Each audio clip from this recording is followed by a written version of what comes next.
सचिनजी, हा सगळा संवाद आपल्याबरोबर साधायचा आहे, पण त्याआधी प्रफुल्ल आपल्याकडे येते.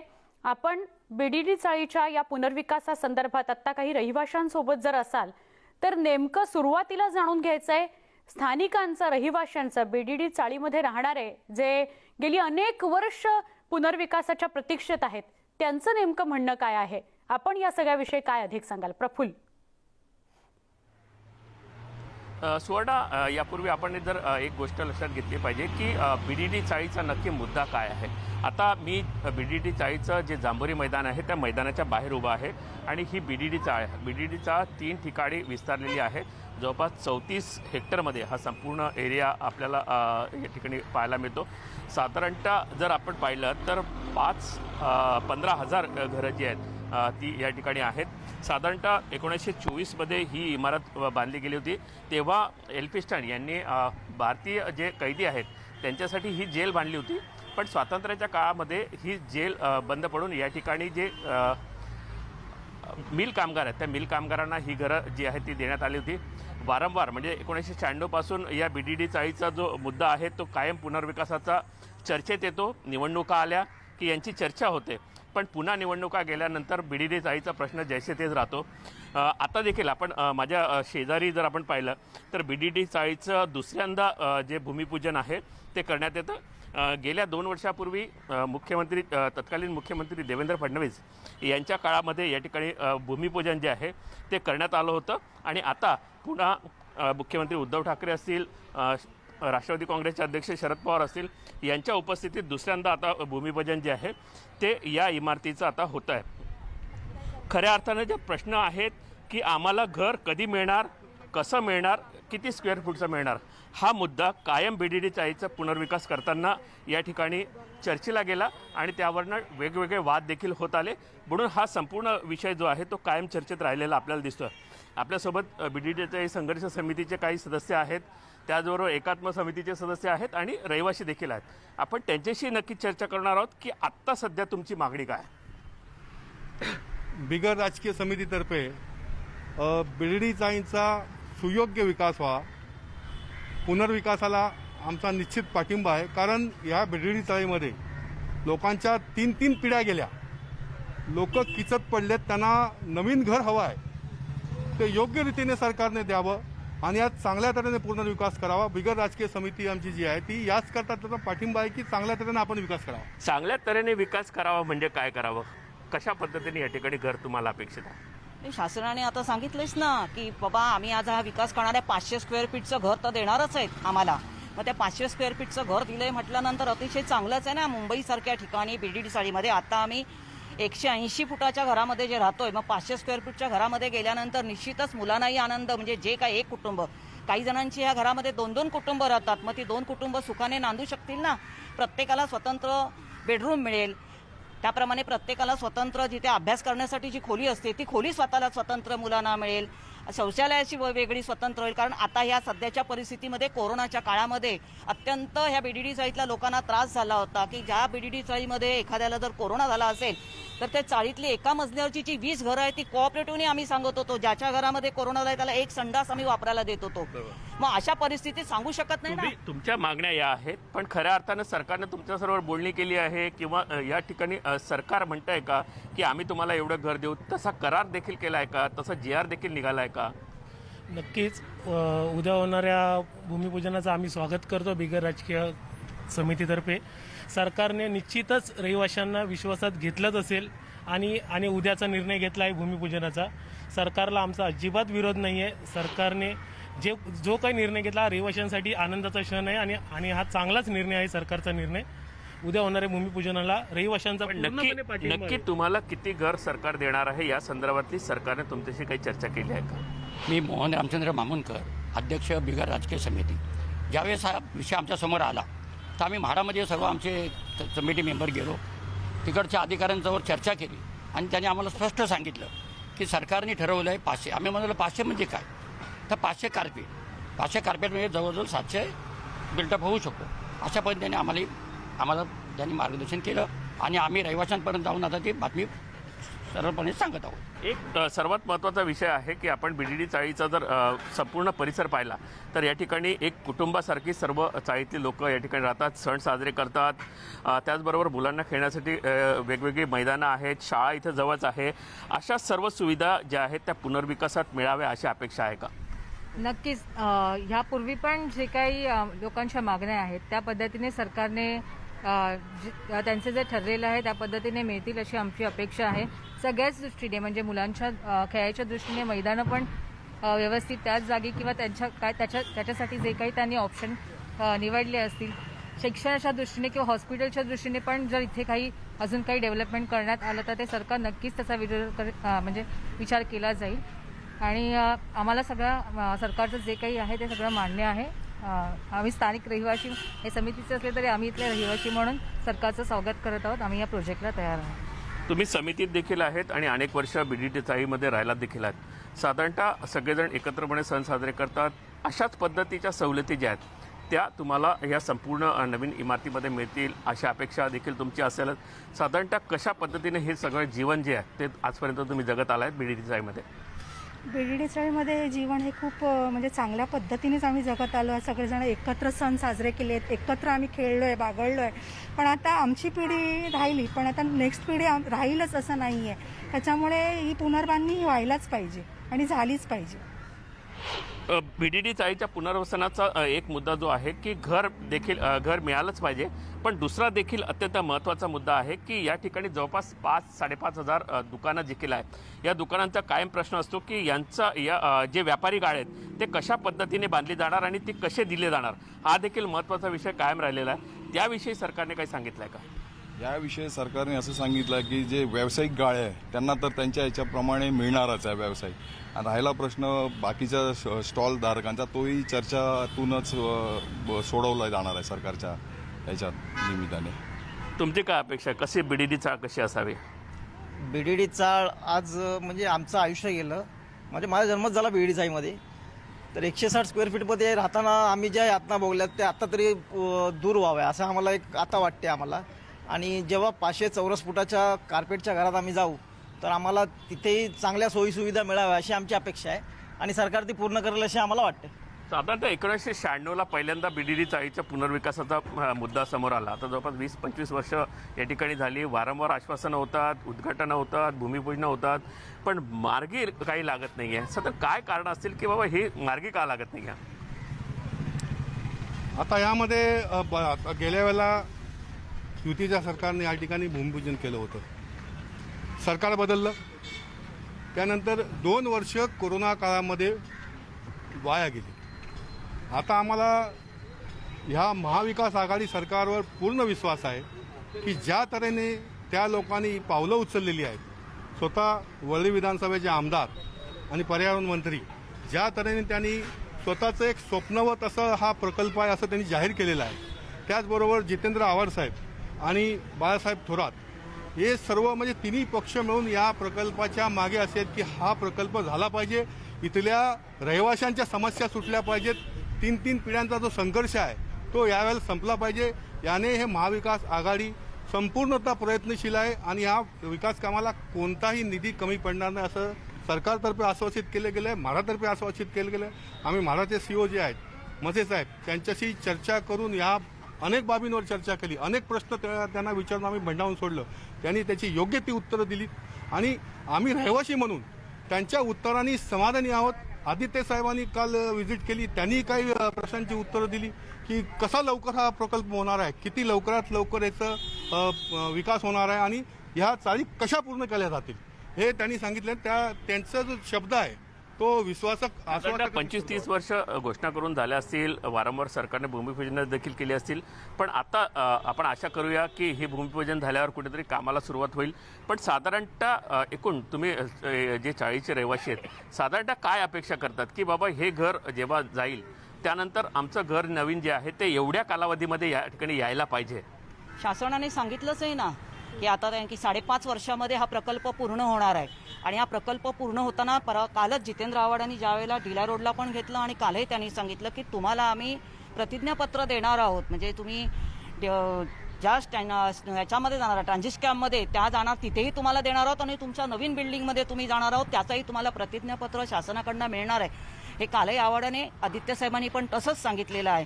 त्यामुळे आमचा विश्वास आहे की आतापर्यंत जे रखडलेला जो BDD चाळीचा प्रकल्प आहे हा प्रकल्प नक्कीच अगदी 101% पूर्णत्वास जाईल नक्की. अशी आम्हाला सगळ्याच BDD चाळीच्या रहिवाशांना नक्कीच आशा आहे. सुवर्ण, आपण बघतो आहोत BDD चाळीच्या लोकांना जवळपास इथं आता जवळपास 50-50, 60-60 वर्ष जी आहेत ती या ठिकाणी राहायला अनेकांना झालेली आहेत. आणि बरोबर. कुठेतरी या नवीन इमारतीमध्ये जाण्याचं स्वप्न, नवीन घराचं स्वप्न प्रत्येकाचं आहे, पण ते वेळेत पूर्ण व्हावं ही माफक अपेक्षा जी अगदी. आहे ती या प्रफुल्ल, BDD तू या चाळीच्या सगळ्या लोकांची. रहिवाशांशी संवाद साधलात, समितीचे काही प्रतिनिधी होते त्यांच्याशी संवाद साधलात, त्यामुळे साधारण या सगळ्यांचं म्हणणं काय आहे हे तरी समोर आलेलं आहे. शिवसेनेचे नेते सचिन अहिर आपल्यासोबत आहेत. सुरुवातीला सचिनजी माफ करा, आपल्याला खूप वेळ वाट पाहावी लागली, पण रहिवाशांची बाजू, समितीच्या प्रतिनिधींची बाजू समोर आली. सचिनजी, आपल्याला तर म्हाडाचा सुद्धा अनुभव आहे, पुनर्बांधणी संदर्भात आपला दांडगा अनुभव राहिलेला आहे. आपल्याला काय वाटतं, इतके वर्ष हा रखडलेला प्रकल्प आहे, आता GRच्या मुद्द्यावरून राजू वाघमारे अडून बसतायत, आधी GR का काढला नाही, शुभारंभ करण्याची घाई का करताय, आपण काय सांगाल? नक्कीच नाही, पण मी थांबलो ते बरं आला, कारण तुम्ही शेवटी लोकांची भूमिका पण काय आहे नेमकं हे लोकांसमोर येणं गरजेचं हो. होतं आणि मला त्यानंतर हा डिबेट सुरू होणं अजून अत्यंत चांगलं आहे, म्हणजे त्याच्याबद्दल काही हरकत नाही. आपण म्हटलं ही गोष्ट खरी आहे की या परिसरामध्ये मी देखील लोकप्रतिनिधित्व केलेलं आहे. होय. त्यावेळी पुनर्बांधणी हा विषय फार जटिल नव्हता. त्यामध्ये त्यावेळी ते असणाऱ्या लोकांच्या हाल अपेष्टा जे सहन करत होते त्यावेळी त्यांच्या सुधारणा कशी करता येईल, आणि म्हणून जरी देखील माझा जन्म जरी झाला नसेल पण माझ्या राजकारणातला अर्धा आयुष्यापेक्षा जास्त आयुष्य हे मी BDD चाळीमध्ये गेलंय, कारण माझा Exactly. स्वतः देखील त्या BDD चाळीच्या बिल्डिंग नंबर 89 ला आहे खरं आणि लोकांना सामोरे तिकडे तिकडे गेलेलो आहे. आणि मी राज्याचा गृहनिर्माण मंत्री असताना देखील ही योजना आपण व्हावी म्हणून आग्रही आपण होतो. फक्त प्रायव्हेट करायचं का म्हाडानी करायचं, काय करायचं, आता मी निर्णय घेतला, पण ती निर्णय घेतल्यानंतर त्याची जी एक्झिक्युशन होती ती झालेली नाही. 2-3 महत्वाचे मुद्दे आहेत मला आवडून सांगावं लागेल स्वर्णाची. पहिली गोष्ट, इकडे जी आपण सुरुवात जी केलेली आहे की राजू वाघमारेजींनी म्हटलं, ते माझे चांगले मित्र आहेत, एक संघटनेमध्ये खूप वर्षापासून काम करत आहेत, त्यांनाही देखील त्यांच्या काही चांगल्या मुद्द्यासाठी मी देखील लोकप्रतिनिधी म्हणून त्यावेळी देखील साथ दिली. आजही जर त्यांचं काही म्हणणं असेल तर ते नक्की आम्ही एकमेकांशी बोलण्याचा प्रयत्न करतो. पण मुळामध्ये ते काँग्रेसचे प्रवक्ते आहेत, पण ते काँग्रेस पक्षाचा विरोध आहे, हे मुळामध्ये कुठेतरी चुकीचा मेसेज बाहेर जाता कामा नये. हा जे निर्णय झालेला आहे हा मंत्रिमंडळाचा निर्णय. या निर्णयामध्ये संयुक्त रीतीने सर्व पक्षातले जे शासनातले जे घटक आहेत त्या सर्वांची या योजनेला मान्यता आहे. मग खुद पवार साहेब स्वतः येत आहेत, काँग्रेसचे ज्येष्ठ मंत्री आदरणीय बाळासाहेब थोरात देखील येत आहेत. त्याचा अर्थच असा आहे की पूर्ण महाआघाडीची लोक, जितेंद्र आव्हाडजी असतील, आदित्यजी असतील, यांच्या नेतृत्वाखाली, माननीय मुख्यमंत्र्यांच्या नेतृत्वाखाली ही योजना आपण कारवाईत करण्याचं काम करतो. बरोबर. मुळामध्ये एक समजून आपल्याला घ्यावं लागेल की लोकांची अपेक्षा असतात, हे लोकप्रतिनिधी म्हणून घेऊन आम्ही देखील लोकांची बाजू मांडतो, आपण ती अपेक्षा मांडत असतो, पण आपल्याला कुठे थांबायचं आहे ह्यालाही मर्यादा असते. एक काळ असा होता किंवा ज्यावेळी मला आठवतंय की रोहिदास पाटील साहेब ज्यावेळी राज्याचे गृहनिर्माण मंत्री होते त्यावेळी मागणी होती की 250 फूट आहेत, आम्हाला 250 फूट द्या. तीच मागणी पुढे झाली. ननावरेजी आज दुर्दैवाने नाहीये, ते काँग्रेसचे फार ज्येष्ठ नेते होते, त्यांनी ही मागणी केली होती. त्यावेळी आपल्या सरकारमध्ये असताना पण विरोध केला, आम्ही सर्व एकत्रित आलो आणि मग त्यावेळी असा निर्णय झाला की ठीक आहे 250 फूट आपण शासन म्हणून जाहीर करू, कारण बाकी संपूर्ण मुंबई शहरामध्ये आपण जर जाहीर केल्यानंतर एकाच योजनेला केलं तर बाकीच्या शहरामध्ये देखील मागणी होईल. बरोबर. आणि मग 250 फूट आणि 25 फूट आपण कन्स्ट्रक्शन रेट करू शकतो का, असा युक्तिवाद झाला. कालांतरानंतर मग 269चा GR आला, मग आपण 271 ची मागणी केली, मग 300 आला, 300 झाली, मग नंतर मग DCR मध्ये काय बदल झाला तर 405 झालं. आज ही मुंबई शहरातली एकमेव शासनाची योजना आहे, हे आवर्जून सांगतो, खासगी योजना नाही, ती शासनाची, ज्यामध्ये 16,700 लोकांना मोफत रीतीने 500 चौरस फूटचं घर हे द्यायचंय. आता शासनाला जर ज्यावेळी मोफत रीतीने घर द्यायचंय तर ते शासन काय बाहेरून पैसे आणणार का, टॅक्स पेअरचे पैसे देऊन BDD चाळीसाठी त्यांना प्रेम म्हणून देणार का, ही क्रॉस सबसिडी स्कीम आहे. आणि क्रॉस सबसिडी स्कीम मध्ये ह्याचा अर्थ असा आहे की म्हाडाने ही योजना पुढे कार्यान्वित केलेली आहे, त्यांनी कॉन्ट्रॅक्टर्स नेमलेले आहेत. एक कॉन्ट्रॅक्टचा टेंडर जे मागच्या गव्हर्नमेंटमध्ये LNT ला मिळाला, एक वरळीचा टेंडर टाटाला मिळाला, एक टेंडर शहापूर पालनजीला मिळालं. म्हणजे तिन्ही रेप्युटेड असलेले कॉन्ट्रॅक्टर म्हाडाने नेमण्याचं काम केलेलं बर आणि हे कॉन्ट्रॅक्टर नेमल्यानंतर क्रॉस सबसिडी म्हणजे ह्याच्यातून जे सरप्लस एरिया टेनेंटला दिल्यानंतर जे सेलला मिळणार आहे ते सेलच्या विक्रीतून ती क्रॉस सबसिडाईज करून घेऊन ही स्कीम करणार.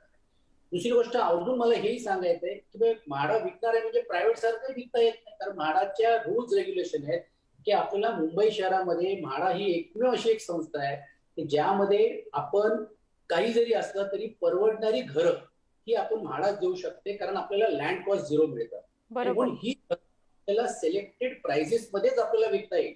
आपल्याला वाटलं की क्रॉस सबसिडाईज करायची म्हणजे आज समजा तिकडे वरळीमध्ये 50,000 60,000 रुपये स्क्वेअर फीट एरिया आहे म्हणून आपण पण 60,000 रुपये करू, तर तसं चालणार नाही. ते करता येत नाही म्हाडाला, कारण म्हाडाची जी एकंदरीत जी बांधणी झालेली आहे सर्वसामान्य लोकांना परवडणारी घरं लॉटरीच्या द्वारे द्यायची. म्हणजे याचा अर्थ असा आहे की जे सेल पण होणार आहे, जे 8,000 9,000 जी घरं होणार आहे ती सेल पण आपल्याला कमी दरामध्ये ठेवावी. म्हणजे फार कट टू कट एका बाजूला विक्री करून त्याच्यातून मिळणारा पैसा आणि त्याच्यातून आपण हे कॉन्ट्रॅक्टर्सना द्यायचं.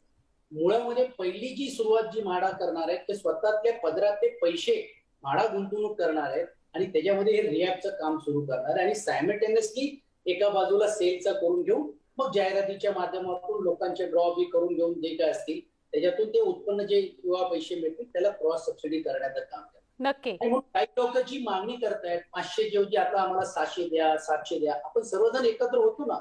आपण त्यावेळी ही जर समजा त्यावेळी मी असं म्हणतो, आता काही लोक असं म्हणतात की खूप अगोदर झालं असतं 15 वर्ष अगोदर झालं असतं, तर 15 वर्ष अगोदर झालं असतं 250 मिळाले असते, 10 वर्ष अगोदर झालं असतं 300 मिळाले असते किंवा 5 वर्ष अगोदर झालं तर 400 मिळाले असते. आज 500 फूटचा म्हणजे नक्की 2 बेडरूम हॉल किचनचा एक जो स्वप्न जे शासनाने देऊ केलेले आहे जे लोकांचे, आणि अक्षरशः सुवर्ण तुम्ही बघा तिकडे, म्हणजे मी तिकडे लोकप्रतिनिधी म्हणून घेऊन काम केलंय, लोक शौचालयाला जाताना छत्री घेऊन जावं लागायची अशी अवस्था. हो अगदी बरोबर. आणि आता रहिवाशांच्या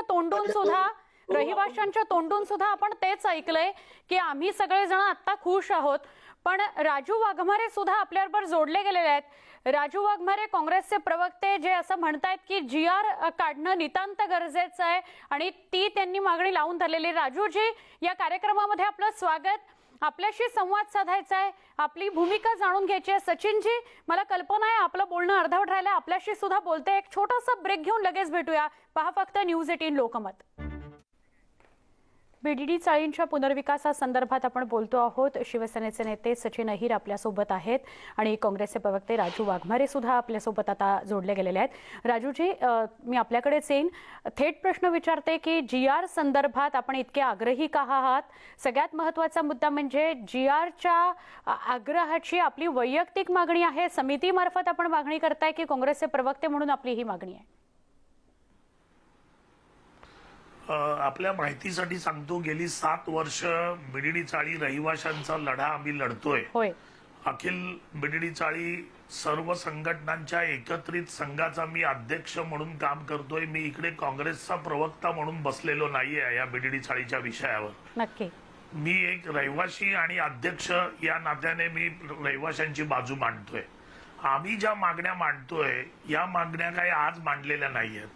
ज्यावेळी भाजपचं सरकार होतं, मुख्यमंत्री फडणवीस साहेब होते, तेव्हापासूनच्या आमच्या या मागण्या आहेत की झोपडपट्टी वासियांना जर पुनर्बांधणीसाठी कायमच्या घराचा करार मिळतो तर मग तो करार BDD चाळी वासियांना का मिळू नये, हा पहिला प्रश्न आहे. बरोबर. दुसरा प्रश्न आहे की आमचा सगळा रेकॉर्ड हा PWD कडे असतो. आम्ही भाडं PWD कडे भरतो, आमची फॅमिली हिस्ट्री PWD कडे आहे. मग असं असताना मालक कोण आहे हे ठरवण्याचा अधिकार PWD ला मिळाला पाहिजे. तो कलेक्टर अतिक्रमण निष्कासन विभागाला मिळता कामा नये, कारण आमची माहितीच त्यांना नाहीये. त्याच्यामुळे आमचा सर्वे जो झाला पाहिजे तो PWD कडून झाला पाहिजे, अशी दुसरी मागणी आहे. तिसरी मागणी आहे, 1996च्या आधीचे जे पुरावे आहेत ते पुरावे मागण्यात येऊ नये, कारण जर 95 नंतरच्या झोपड्यांना तुम्ही मान्यता देताय तर आम्ही तर 4-4 पिढ्या इथे राहतोय. आमच्या माणसांनी ज्यांनी आता खोली घेतली तो 96च्या आधीचा पुरावा आणणार कुठून? आणि तो सर्वे करून यांनी 2-4-30% लोकांना अपात्र केलेलं आहे. त्याच्यानंतरची आमची जी मागणी आहे की आमच्या प्रत्येक रहिवाशाच्या नावावर 17 ते 25 लाख रुपये कॉर्पस फंड हा सरकारने ठरवावा आणि रहिवाशांच्या नावावर त्यांनी प्रत्येक भाडेकरूच्या नावावर बँकेत ठेवावा. कारण त्याच्या पैशावर आम्ही मेंटेनन्स देऊ शकतो. आमच्या बीडीडी चाळीत राहणारा मराठी माणूस हा गरीब आहे. त्याच्या घरात महिन्याला 30,000 रुपये, 35,000 रुपये किंवा 25,000 रुपये येतात. त्याच्यातून जर त्याला उद्या मेंटेनन्स 15,000 रुपये भरावा लागला तर या मराठी माणसाला बीडीडी चाळ विकून उपनगरात जाण्याशिवाय पर्याय राहणार नाही. जे गिरणी कामगारांच्या बाबतीत झालं. राजू वाघमारे, या पुनर्विकासासंदर्भात ज्या समित्या आहेत त्या सगळ्या समित्यांचा उद्देश जरी हा असला की बीडीडी चाळीचा पुनर्विकास योग्य पद्धतीने व्हावा, सगळ्यांना खूप चांगली घरं मिळावीत, तरी सुद्धा त्यांचं म्हणणं मात्र वेगवेगळं आहे. आमचे प्रतिनिधी प्रफुल्ल साळुंखे आता बीडीडी चाळ परिसरामध्ये आहेत, रहिवासी आणि काही समितीच्या प्रतिनिधींसोबत आहेत. त्यांच्याशी बोलते. तुमचं हे म्हणणं काय आहे आणि त्या रहिवाशांना काय वाटतंय? प्रफुल्ल, तू राजू वाघमारे यांचं म्हणणं काय आहे हे ऐकलं असेल. समितीचे प्रतिनिधी अध्यक्ष म्हणूनच ते बोलत आहेत आणि मागणी करत आहेत. काय म्हणशील? रहिवाशांचं नेमकं काय म्हणणं आहे या सगळ्या मागण्यांसंदर्भात? सुवर्ण, आपण जर पाहिलं तर साधारणतः बीडीडी चाळीचा पुनर्विकास व्हावा ही सगळ्यांची इच्छा आहे. अनेकांना आनंद देखील झालेला आहे. पण आपण जर हा संपूर्ण दादर असेल, वरळी असेल, या परिसरामध्ये मोठ्या मोठ्या इमारती होत आहेत. पण त्या इमारती झाल्याबरोबर काही फसवणुकीचे प्रकार देखील समोर आले आहेत. त्यामुळे कुठेतरी काही शंका ज्या आहेत त्या नागरिकांच्या मनात देखील आहे, बीडीडी चाळीकरांच्या देखील मनात आहे. त्यांचं देखील समाधान जे आहे ते या ठिकाणी सरकारनं करणं गरजेचं आहे. आपल्यासोबत काही रहिवासी आहेत, आपण त्यांना देखील विचारूया काय शंका त्यांना वाटतात की जेणेकरून सरकारने त्यांचं निरसन करायला पाहिजे. तर वळी बीडीडी चाळीचा हा जो स्वयंपूर्ण प्रकल्प आहे, या प्रकल्पामध्ये जे काही बदल झालेले आहेत ते बदल 2 दिवस झाले, म्हणजे उद्घाटनाला 2 दिवस असताना लोकांच्या असं कानावर आले की यामध्ये आमूलाग्र बदल झाले. तर विशेष बदल म्हणजे जी 22 मजल्याची इमारत आहे ती 40 मजली करण्यात आलेली आहे. आता म्हाडा जर नोडल एजन्सी असेल तर त्याच्या अधिकृत वेबसाईटवर ते बदल टाकले पाहिजे होते. असे कोणतेही बदल त्यामध्ये दिसून येत नाही. शिवाय आता काही दिवसापूर्वी इंडिव्हिज्युअल ॲग्रीमेंट म्हणजे वैयक्तिक करारनाम्याची प्रत व्हॉट्सअप, फेसबुकवरती व्हायरल झाली. त्याची प्रत जेव्हा आम्ही प्रिंट काढली आणि त्याच्या कंडिशन, अटी आणि शर्तींची आम्ही जेव्हा पाहणी केली तेव्हा अनुक्रमांक 9 मध्ये असं लिहिलेलं आहे की कॉर्पस फंड जो निधीची तरतूद केलेली आहे त्या कॉर्पस फंडमध्ये इतर कर प्रफुल्ल, क्षमा कर तुला थांबवते. प्रफुल्ल, थेट प्रश्न, राजू वाघमारेंची जी भूमिका आहे त्याला या रहिवाशांचं समर्थन आहे का? त्यांचं म्हणणं आहे का की GR निघाला पाहिजे, कन्फर्मेशन कागदावर आलं पाहिजे, जे काही सरकार म्हणतंय त्यानुसार? सुवर्ण, अगदी हाच विषय जो आहे तो हे रहिवासी म्हणत आहेत की ज्या अटी आणि शर्ती ज्या आहेत त्या नागरिकांना आधी कळल्या पाहिजेत आणि त्याचं स्पष्ट स्वरूपात लेखी जे दस्तावेज आहे तो देखील मिळाला पाहिजे, ही त्यांची मागणी आहे. आता या अटी आणि शर्तीची जर नीट पडताळणी केली तर त्या 9 नंबर क्रमांक अटीमध्ये क्लिअर कट लिहिलेलं आहे त्यांनी की जो कॉर्पस फंड निधीची जी तरतूद केलेली आहे त्यांनी त्यामध्ये इतर कर, संकीर्ण कर, सेवा आकार इत्यादींचा समावेश नाही आहे. मग ती रक्कम किती येणार आहे? जर 22 ते 40 मजली होणार असतील, जर व्हर्टिकल इरेक्शन होणार असेल तर मोकळ्या जागेचा जो काय फायदा आहे तो इथल्या स्थानिकांना झालाच पाहिजे. आणि योजना जी आहे ती संपूर्ण जर सगळ्यांना समजावून सांगितले, म्हणजे समजावून सांगण्यामागचा मुद्दा म्हणजे त्याच्यामध्ये जी पार्किंगची व्यवस्था आहे ती त्या विंगच्या खालीच आहे की स्वतंत्र पार्किंग आहे, किंवा त्याचा जो मेंटेनन्स येणार आहे त्या मेंटेनन्सच्या बाबतीत काय केलेलं आहे. आता वैयक्तिक करारनाम्यामध्ये त्यांनी देखभालीचे मुद्दे मांडलेले आहेत, म्हणजे वीज संयंत्र, वीज दिवे किंवा सौर ऊर्जेचे प्रकल्प इत्यादीची देखभाल करणार. पण या ज्या गोष्टी आहेत ते वर्षातून एकदा ते दोनदा आपण पाहतो. व्यक्ती सदनिकेमध्ये आजच्या तारखेला राहायला गेला की सेवा आकार आणि संकीर्ण शुल्क आपण ऐकलंय की प्रफुल्ल, हे रहिवाशांकडून सुद्धा स्पष्ट होतंय की छोट्या छोट्या मुद्द्यांविषयी जी स्पष्टता हवी आहे ती, जशी प्रतिज्ञापत्राचा उल्लेख केला जितेंद्र आव्हाड म्हणाले किंवा स्वतः आदित्य ठाकरे म्हणाली असतील की प्रतिज्ञापत्र दिलं जाणार आहे, पण या सगळ्या छोट्या छोट्या मुद्द्यांचा उल्लेख GR मध्ये होऊ शकतो आणि त्यावेळेला GR का काढला नाही असा राजू वाघमारेंचा प्रश्न. राजू वाघमारे आणि सचिन अहिर आपल्याशी पुन्हा एकदा बोलते. एक छोटासा ब्रेक घेऊया.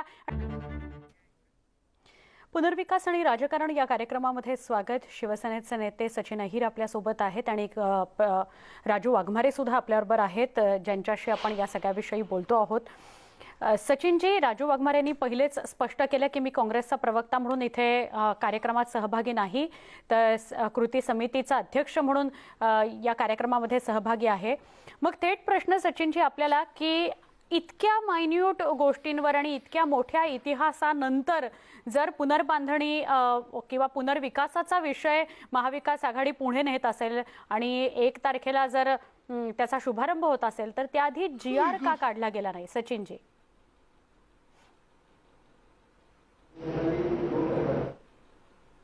सचिनजी, आपला आवाज. मी म्हटलं की कुठची योजना जर करायची असेल तर जे योजना करणार आहे त्यांच्यावरचा विश्वासार्हता फार महत्वाचा भाग आहे. म्हणून मी राजूजीच्या एका मताशी सहमत आहे की एग्रीमेंटच जर आम्हाला मिळाली नाही तर मग आम्ही कोणावर विश्वास ठेवायचा. आणि म्हणून हीच भूमिका घेऊन मला आठवते मी स्वतः आदित्यजींच्या माध्यमातून म्हाडामध्ये जेव्हा त्यावेळी हाऊसिंग मिनिस्टरची आम्ही भेटलो, आताच्या हाऊसिंग मिनिस्टरनी आणि सर्वांनी ते आश्वासित केलेलं आहे.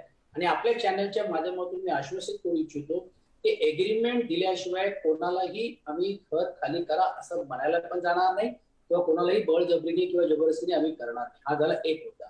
महत्वाचं जसं आपण सांगितल्याप्रमाणे की कुठच्याही योजनेला विश्वासार्हता पाहिजे. जर आज ही योजना जर म्हाडाने नाही केली तर कोण करणार आहे का कोण प्रायव्हेट डेव्हलपर? अनेक प्रायव्हेट डेव्हलपर्स आज इकडे थकलेले आहेत, पैसे नाहीये, आर्थिक त्यांची चणचणी होत आहेत.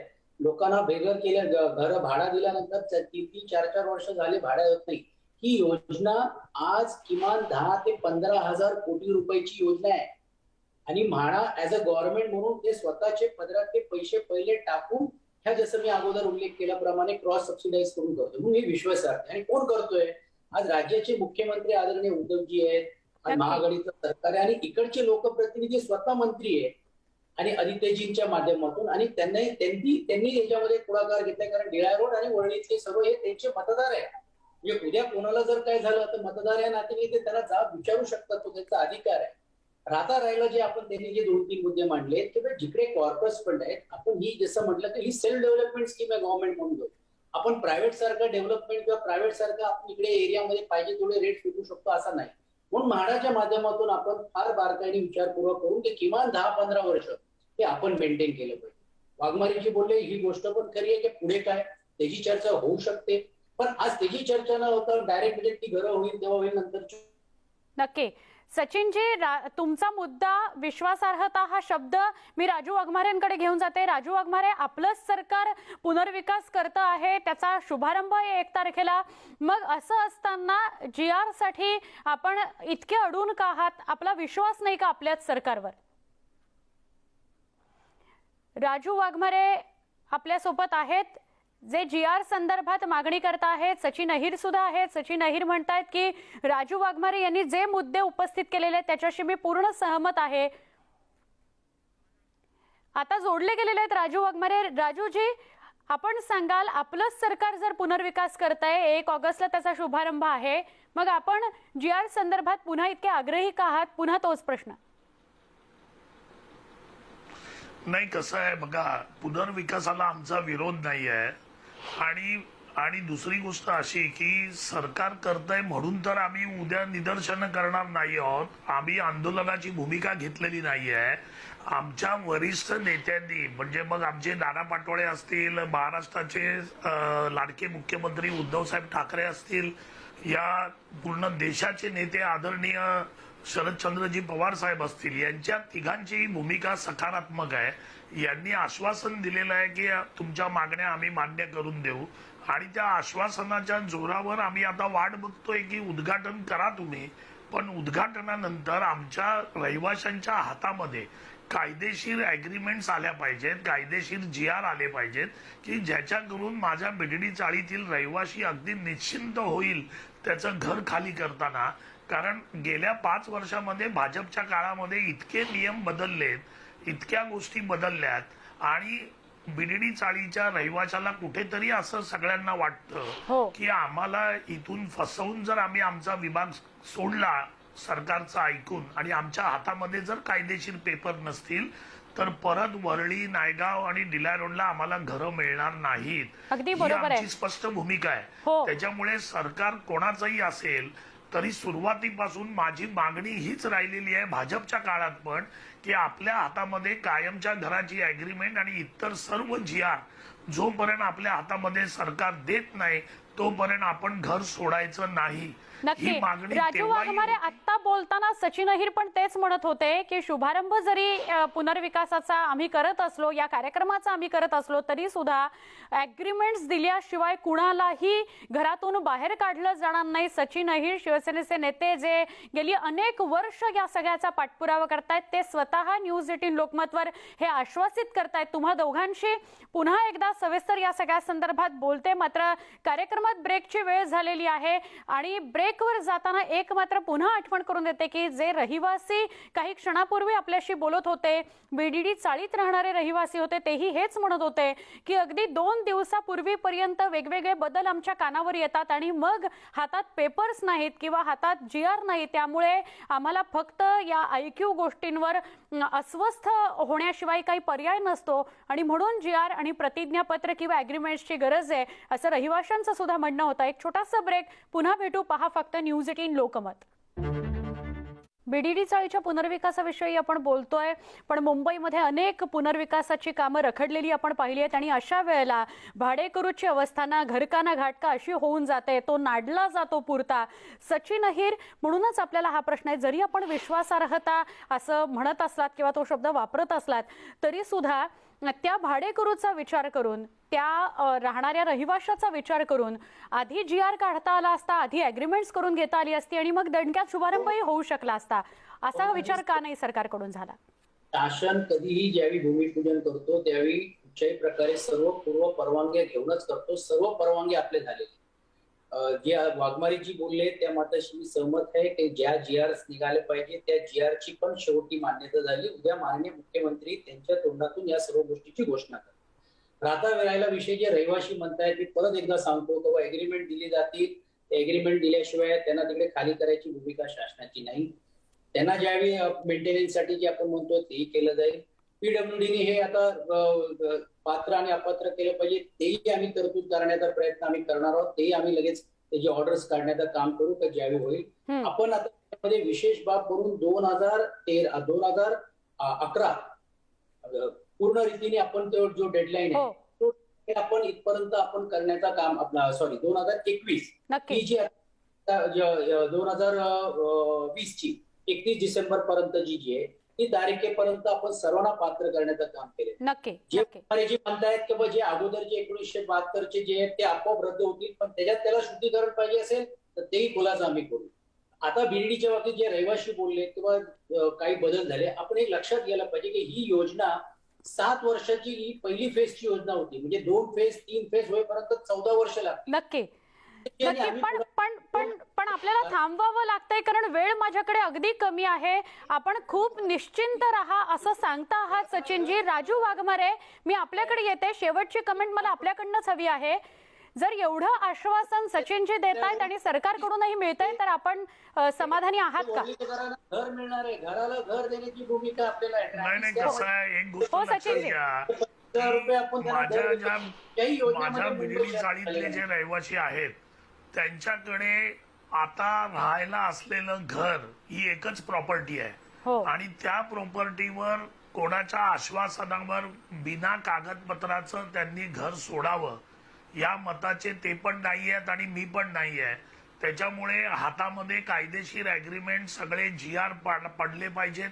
राजूजी GR संदर्भात आणि अग्रीमेंट संदर्भात आता आश्वासित करतायत ना, थेट असं सांगतायत की त्याच्याशिवाय घर खाली करायला लावणारच नाही कुणाला. तर आता तरी आपल्याला हे मान्य आहे का? म्हणजे तरी मन मोठं करून केलं पाहिजे ना. ही योजना एवढी चांगली लोकांसाठी करतायत. आम्हाला ऐकून घ्या की गेल्या 7 वर्षामध्ये अशा प्रकारची आश्वासनं आम्हाला खूप मिळाली. आता माननीय पवार साहेब, माननीय उद्धव साहेब ठाकरे आणि माननीय थोरात आणि पाटोळे साहेब या सगळ्यांनी जी आश्वासनांच्या भरोशावरच आम्ही आता वाट बघतोय. नक्की राजूजी क्षमा करा, मला आपल्याला थांबवावं लागतंय. पण आपल्या दोघांची भूमिका आपल्या दोघांची भूमिका आणि आपल्या दोघांचं म्हणणं हे रहिवाशांच्या बाजूनेच आहे. सरतेशेवटी रहिवाशांना खात्री झाली पाहिजे, रहिवाशांना विश्वास असला पाहिजे आणि तो केव्हा होईल, जेव्हा GR निघेल, GRचे कागदपत्र हातात असतील, ॲग्रीमेंट आपल्या हातात असेल, तेव्हाच हा विश्वास अधिक दृढ होईल आणि त्या दृष्टीनेच पावलं उचलण्यासाठी सगळे प्रयत्न करतील. अर्थात पुनर्विकास व्हायला हवा आणि तो रहिवाशांच्या अनुषंगाने त्यांना समाधानकारक असाच व्हावा अशीच अपेक्षा आहे. तुम्हा दोघांचेही आभार, तुम्ही या चर्चेमध्ये सहभागी झालात. कार्यक्रमाची वेळ संपली कारणाने मला इथे थांबावं लागतंय. कार्यक्रमात इथेच थांबू. पहा फक्त न्यूज 18 लोकमत.